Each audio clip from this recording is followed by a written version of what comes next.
The terror attack on September the 11th, 2001 left a scar on the soul of this country. The effects of that day have been felt far and wide, even here in Bay County. Today we honor those who gave all on this, the 20th anniversary. We remember the promise we made then that we make now. Never forget.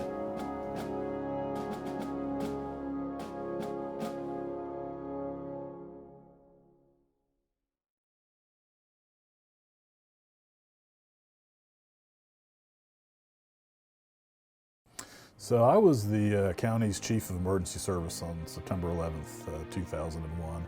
I was stationed at Tyndall Air Force Base. I was in the military as a firefighter then. So on 9/11, I was a special agent with the Florida Department of Law Enforcement. I was actually in the Iowa Army National Guard.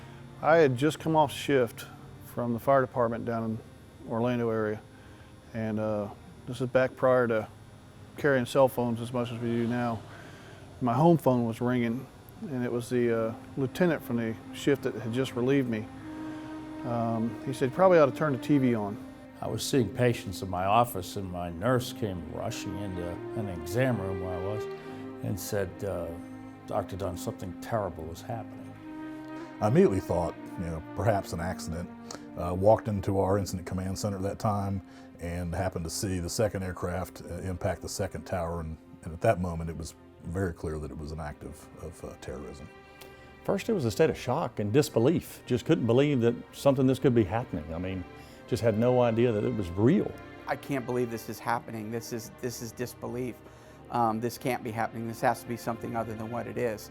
Everything, right? I mean, we were back to war. We had, that was a period of time when we thought, we were literally talking about the end of war. The end of history was a common theme in the news back then. End of history, everything. America won, that's it, it's peace in our times, swords in the plowshares. All that went away in one morning. Well, there were 343 firefighters who gave the full measure on that day. That hit home very, very closely. And I think something that's come from that is, I think you've seen this permanent bond created between first responders and our military, whether it's law enforcement, EMS, or fire. I mean, I think we're just forever intertwined as a result of that. You want to be a soldier. You want to defend your country, but you be careful what you wish for. I was excited to go there. I did 4 deployments in Iraq and 1 deployment in Afghanistan over the remainder of my career, and it was a real sense of purpose. Being in law enforcement, it definitely changed the game for us. I remember going back to Jacksonville, and we were responding to some dignitary protection details, as well as some of the white powder incidents started immediately following. I ended up going to New York for 2 weeks and working up there. I spent about a week of that actually working at Ground Zero, and the second week we spent a lot of time going to funerals of firefighters. Like I said, I was in the military at the time, so we were completely on lockdown out there.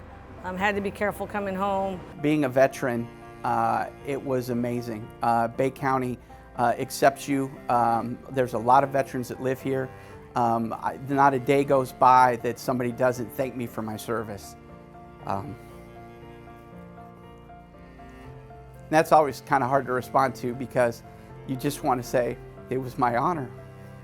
I mean, I'm proud to be an American. I'm proud to be a firefighter. I can remember stuff in Iraq. It's funny that 20 years out, I went to Iraq in '05 and came home in 2010. Did firefighting over there, and it's funny, it's some of the lowest moments of my life were there, and some of the highest moments of my life. I think it's important that we never forget. We're all one big community here in Bay County and the state of Florida and our nation, and we've got to remember that we're all in this together. We all need to work together.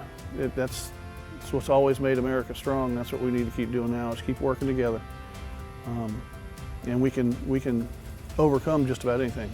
I honestly believe that we're the greatest country in the world. Remind your kids to tell that police officer thank you. Tell the guy who's driving the ambulance thank you, because of the sacrifice and what they do. Keep doing what you're doing.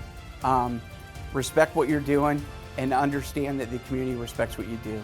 I know that our law enforcement personnel are going through a bit of a struggle over the last few years, but you're needed. You're very much needed. The community wouldn't know what to do without you. Fire, EMS, law enforcement. Without you, we crumble as a society.